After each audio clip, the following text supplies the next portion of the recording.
Thank you for handing over everything over to me, Paula. Let me start with greeting everyone who's joining my session today. We are going to be talking about a basic information protection. It's only going to be half an hour. So, of course, we're not going to deep dive into everything. We're not going to deep dive into the user's perspective. We're not going to deep dive into the admin perspective. We are going to stick to the basics with whatever topic we may tackle today. Before I introduce myself and before I get into the agenda of today, we have a lot of sponsors. Thanks to them, it's possible for us to have this event, and I appreciate it that I was invited today. Who am I? My name is Philipp Ebner. I'm a Microsoft 365 consultant based in Austria. Austria is that small little country between Germany and Italy. I added the map right there just to get to know where I'm actually broadcasting from today.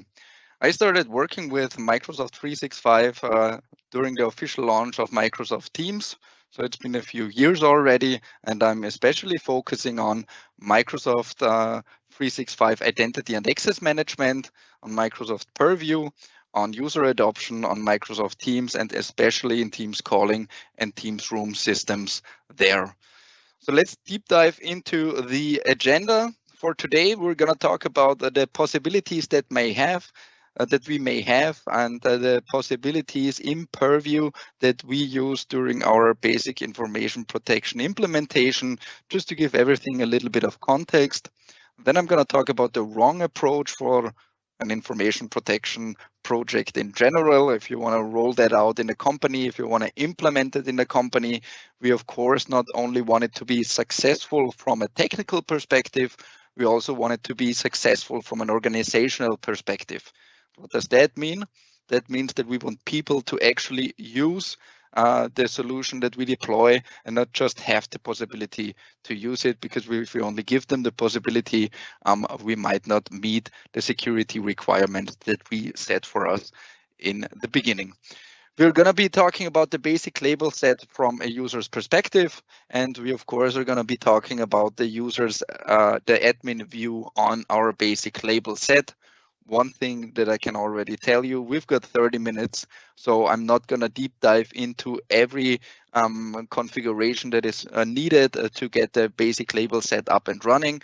But you're going to get the idea, and you're going to see setting up sensitivity labels or labels in general is not going to be rocket science.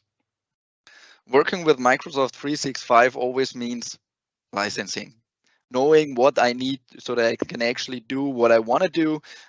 We are only covering the license that is necessary for the content of today's session, and the necessary is at least Office 365 or higher.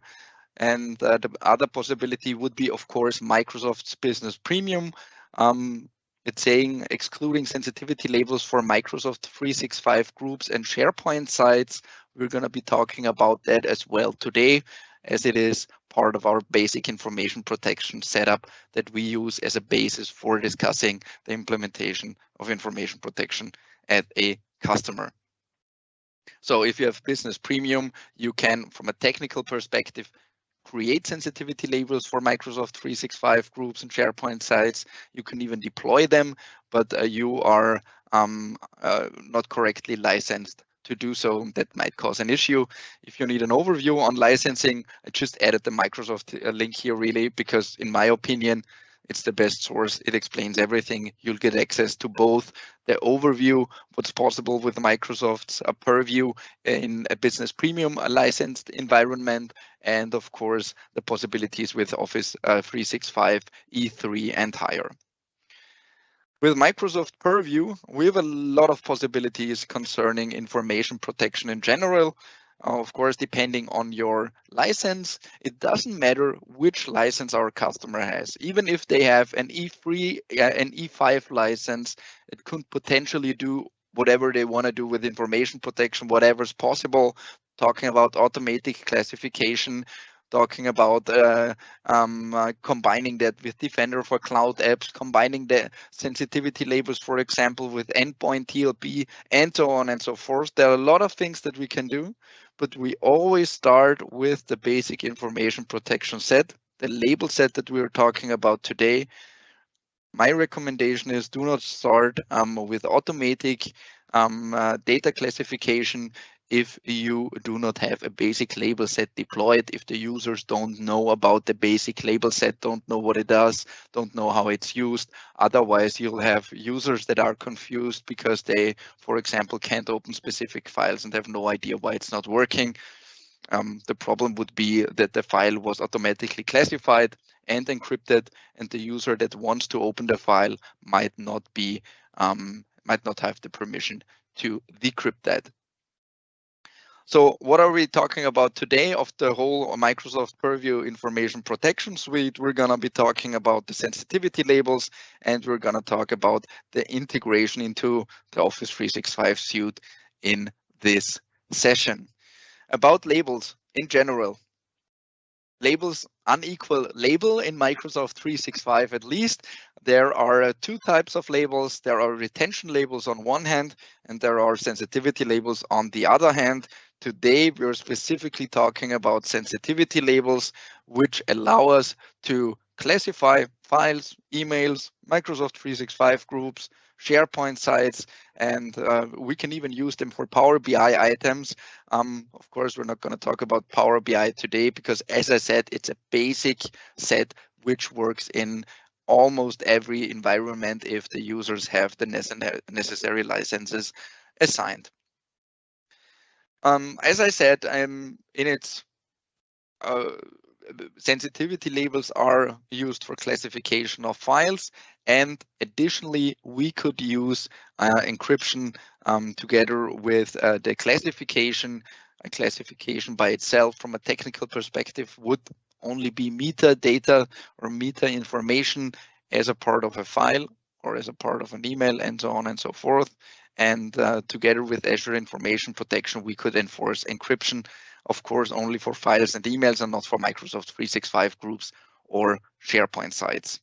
Sensitivity labels, just generally speaking, could be combined with other Purview features as well. Just was talking about endpoint TLP. We could also combine sensitivity labels with data loss prevention features. That's what we do as well, actually combining certain labels with DLP policies, but that's, I would say, another step forward and not the basic step. So what's the wrong approach? Two things first. Maybe we look at the second point first. Information protection should never be an IT-driven project and cannot be an IT-driven project. Yes, it has a technical part. We have to create the labels, we have to deploy the labels. That's the IT's job. But information protection is more of an organizational change project than an IT project. And first and foremost, what one of the wrong approaches is not creating a sense of urgency for information protection.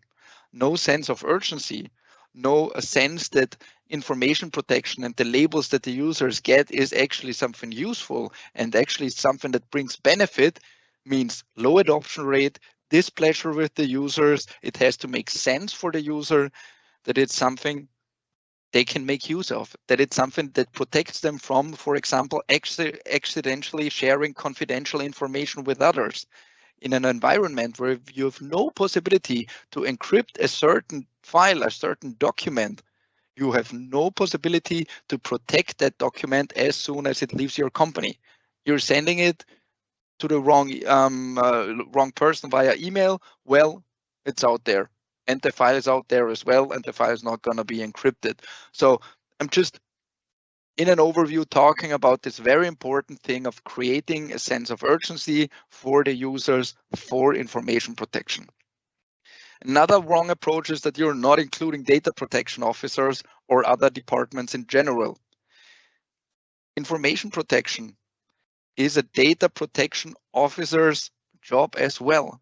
You cannot just create sensitivity labels, deploy them, and decide everything within IT. You always have to talk closely to the data protection officer if that's also the right approach from a law's point of view, for example.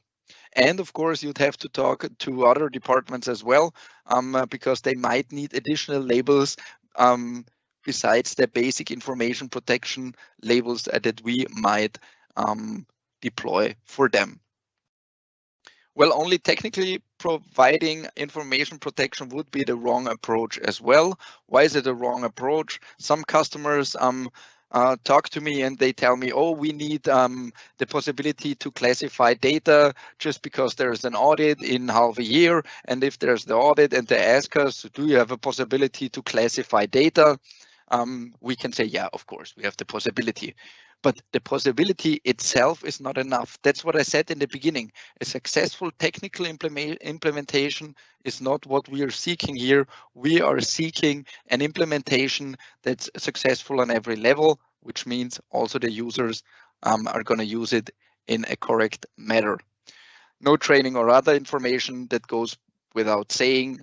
People need information, how this works, how they can use it, how it works from the user's perspective that actually assigns the label up till the perspective of the person that receives an encrypted email or an encrypted file and so on and so forth. One more thing, not evaluating if forced classification might make sense. If you don't know what forced classification actually means, I'm going to give you an example later on. It's not going to be a demo, it's just a part of my slide deck. As I said, 30 minutes, not a lot of time, and we already are almost at half time. What do I mean by that? Not evaluating if forced classification might make sense. We can deploy sensitivity labels and give the user the possibility to classify a file if they feel like classifying a file, or if they remember that there is a solution that helps them to encrypt a file or an email. You can do that. My experience shows that no one's going to use it at all. And then we don't meet the security requirement we might have. I know that not everyone's working with files that need to be encrypted every day, but every now and then they do work with that, and just relying on the possibility that they might remember that you can encrypt files is not enough. So what my experience has shown, forcing classification for files is connected to the actual usage of sensitivity labels in a correct manner.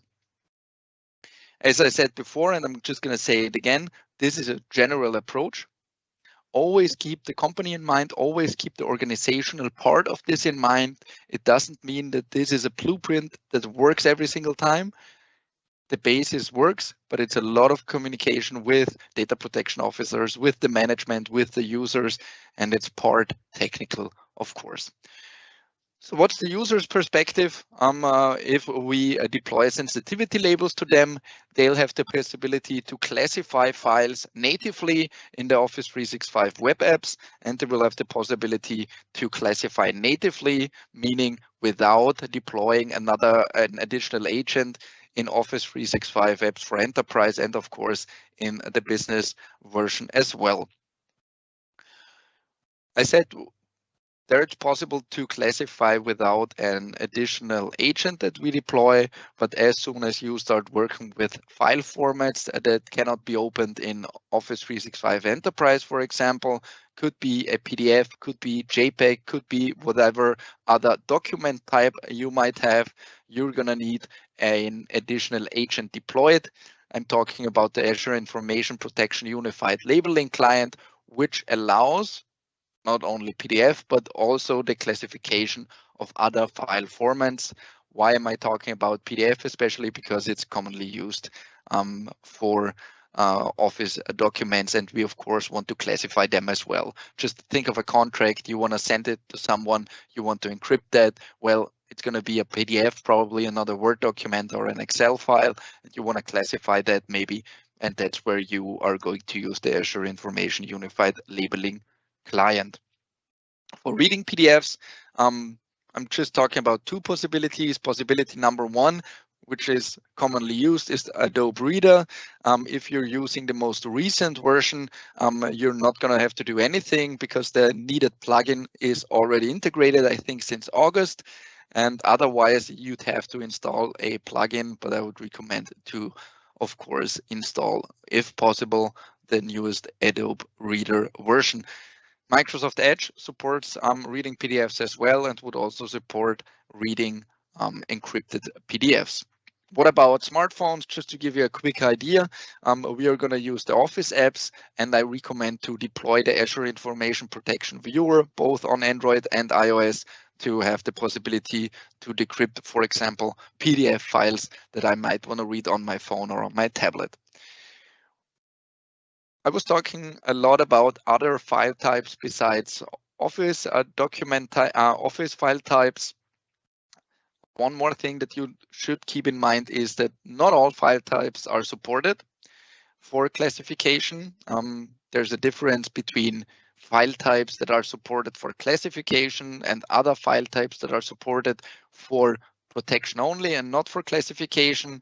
But that's where it's getting into details, just giving you an idea and just giving you an additional resource where you can check which file types are supported. So if we're talking about certain video types, you will probably not going to be able to classify them or protect them even. So from a user's perspective, what does it look like if you want to classify a file? Well, I have two examples here. The user is forced to choose a sensitivity label. This window pops up if a user, let's say they open a Microsoft Word document and the document is stored on your file server. The user makes his changes, and as soon as the user wants to save the file, they will be prompted to choose a label, otherwise they will not be able to save. Same thing if you store the file in Microsoft SharePoint or in OneDrive, as soon as the automatic saving starts, you will be required to set a label. That's what I mean by forced labeling. The user has to choose something. They have to think for a second or two, is it something that should be encrypted or is it something that's unrestricted? The three possibilities you see there, I'm going to get into detail later on, just giving you an idea in case you've never worked with sensitivity labels. And same thing, of course, in your web app experience as well. I'm prompted to add a sensitivity label, and of course I'm going to do that because otherwise I will be staying in view only mode. A few things to keep in mind. Think twice if you really want users to classify every single email they write. We were talking about you're forced to classify each file. That's fine in most cases. You don't want to force the user to classify every single email they write. Just think for yourself, how many emails a day or a week or a month do you write that actually need to be encrypted? I don't write hardly write any encrypted emails at all, and just choosing unrestricted every single time I want to send an email is going to be something where I talk to my data protection officer and ask if everything's okay with them. Very important should be common knowledge, no big bangs. Why am I talking about this? I've had customers that wanted big bangs. I've had customers that we troubleshooted after they big banged sensitivity labels for everyone at their company. Use a step-by-step approach. Why?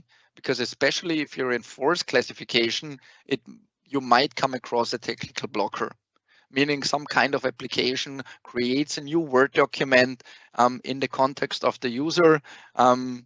Right now it's working. If you deploy sensitivity labels and force classification, the application is going to stop working because we don't give them the information or we don't give the application the information that it needs to process the requirement of a sensitivity label applied.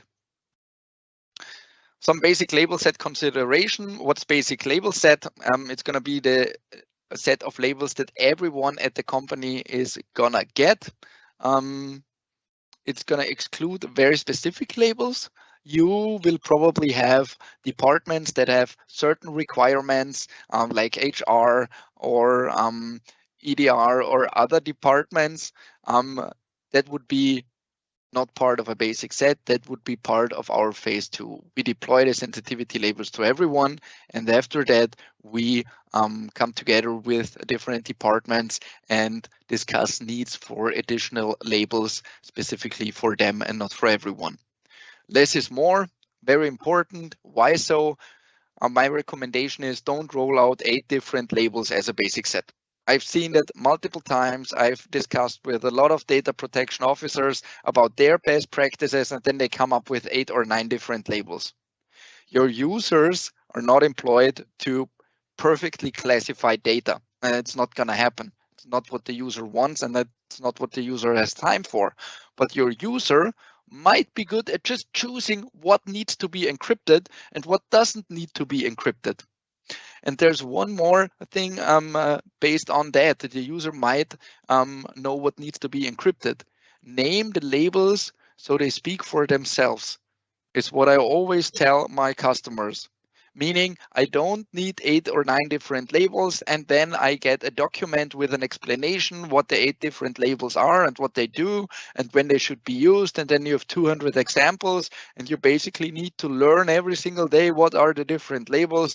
From my perspective, this doesn't work, and also from my experience, this doesn't work. We start with 3 different labels as our basic set. We start with unrestricted, with internal, and with specific users, encrypted for others.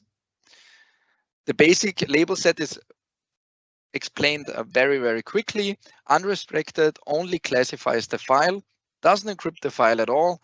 Internal, encrypted for others, of course, encrypts the file, but can be decrypted by all members in your Azure Active Directory. We're going to give or we're going to add the co-author permission here, which means everyone can change the label if they're a member of the Azure Active Directory, in case someone misclassified the file. And the third basic label that we use is specific users encrypted for others. If I apply the label, I'm going to be the owner of the file, and I can set which other people can decrypt the file. Keep in mind, this only works in the locally installed Office applications. It's not going to work in the web apps, and it's not going to work on your phone. That's the user's perspective. 3 of them are what we deploy. What does it look like from an admin perspective? And here I just want to give you an idea how the whole configuration process looks like. And we're going to do that based on the internal encrypted for others label. Sensitivity labels, you might know that already, or it's completely new to you, are created in the Compliance Center. There's a specific pane for information protection, and from there you can start creating a label. First step, pretty straightforward. Enter a display name for the users and add a description that adds a little to the name that already speaks for itself. You can read it right there. You can read it later on. I'm not going to read it to you right now. Next step would be to define the scope for the label. We can use different scopes. In this case, we'd only scope it to items. You can already see groups and sites would be possible as well. I'm going to get into that in a few minutes. We're going to stick to items, meaning emails could be labeled, files could be labeled, Power BI items could be labeled. And then the next step, we of course choose that we want to imply encryption. Next step is configuring the encryption details. We're going to assign permissions right now, which means if I choose this label, the permissions that we set as an administrator are the permissions that are connected to the label itself. It's not gonna the content's not gonna expire, and we're gonna set offline access for a specific number of days, 3 days. That's up to discussion with the customer.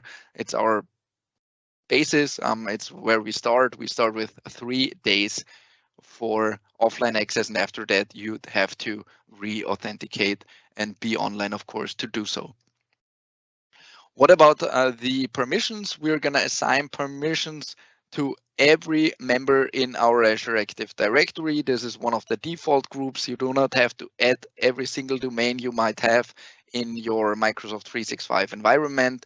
The default domain that you get containing the tenant name on Microsoft.com is enough, and we're going to set the permissions to co-owner so that everyone can change a label and say in case someone misclassified right there. What about sensitivity labels for Microsoft 365 groups? One thing that's very important, I see that from time to time in different demos, never use the same label for a file, email classification, and a Microsoft 365 group. That's only going to lead to user confusion. If you have an unrestricted file classification and you have a label for a Microsoft 365 group that says unrestricted, it's a best practice. Just stick with your label names and add Microsoft 365 group labels with a different name.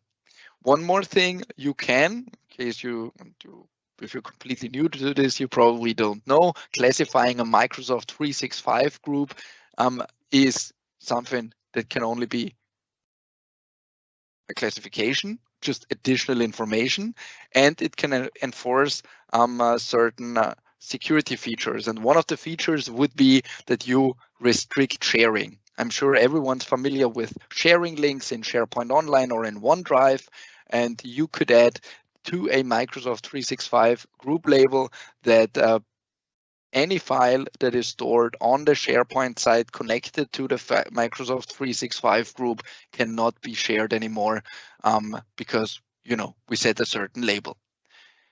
Do not add sharing restrictions if you're already using sensitivity labels combined with data loss prevention.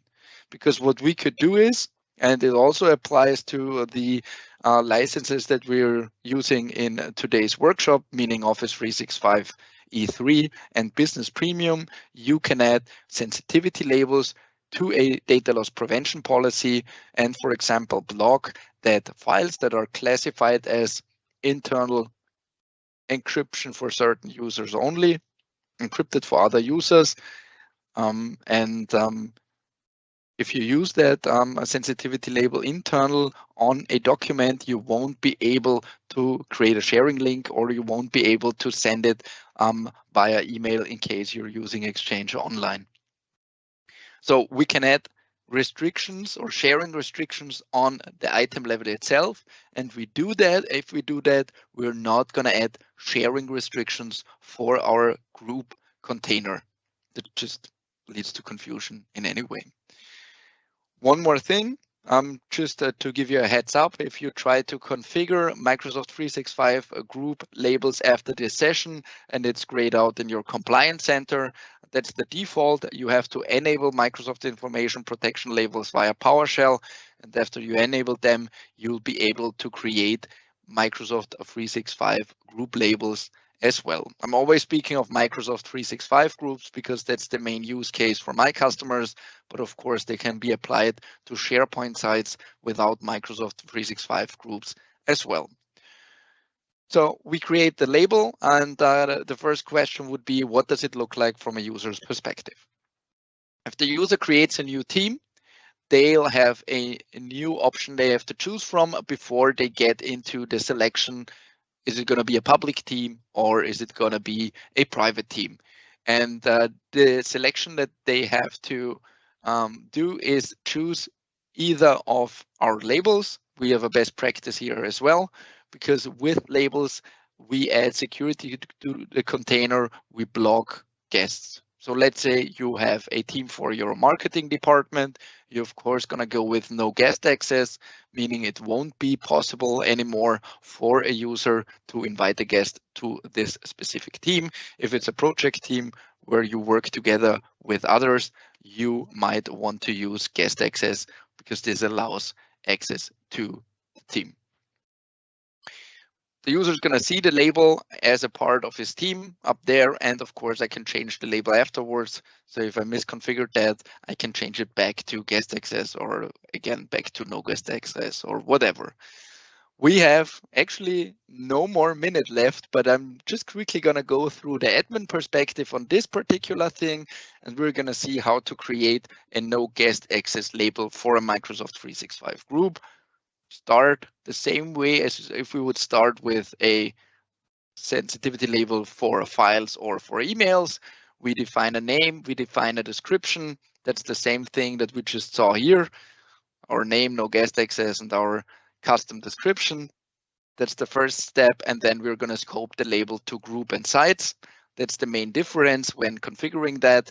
And in the next step, we're going to choose that we want to make configurations to privacy and external user access settings, which will lead us to choosing if there is a default label, or I said that wrong, which forwards us to the option where we can choose if there's a default privacy option that's connected to our label, meaning I choose no guest access, and after that, every team would be private by default. Doesn't make any sense. There's no use case for either. It's going to be none. The user has to choose, is it public or is it private? And then there's this checkbox, which we will leave unchecked. If we do so, we will block the possibility to add guests to a Microsoft 365 group. And this is almost my last slide, deploying sensitivity labels, because after you created the sensitivity label, nothing's going to happen. The users are not just going to get access to that. We have to deploy them by using a policy. I created two different ones, one for emails and files and one for the Microsoft 365 groups. Just two quick things. Policies are always deployed on user level. Could be a group as well, or should be a group actually. And if you're using a group and you're wondering why it's not showing up, it has to be a mail-enabled security group and not just a regular security group that you might sync from your on-prem Active Directory. One question that sometimes comes up, can I make exclusions? Yes, you can, but only via PowerShell and only on user level, which is not something you want to do. My recommendation would be don't go with all users, because that would be the default value.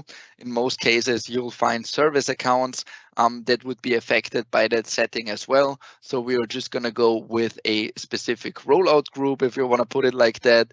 And after you have had your training, after you saw how the labels work, you're going to be added to this group. And it, of course, also works for controlling your rollout if you're using a group.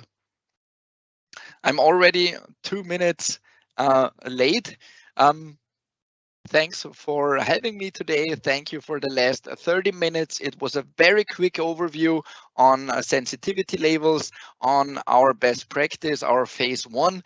I'm always happy to exchange on best practices and information protection topics. You can connect with me on LinkedIn, and well, have a nice rest of the day. For me, it's already late afternoon. For you, it's just the beginning of the day. Thank you very much. Have a nice rest of the day.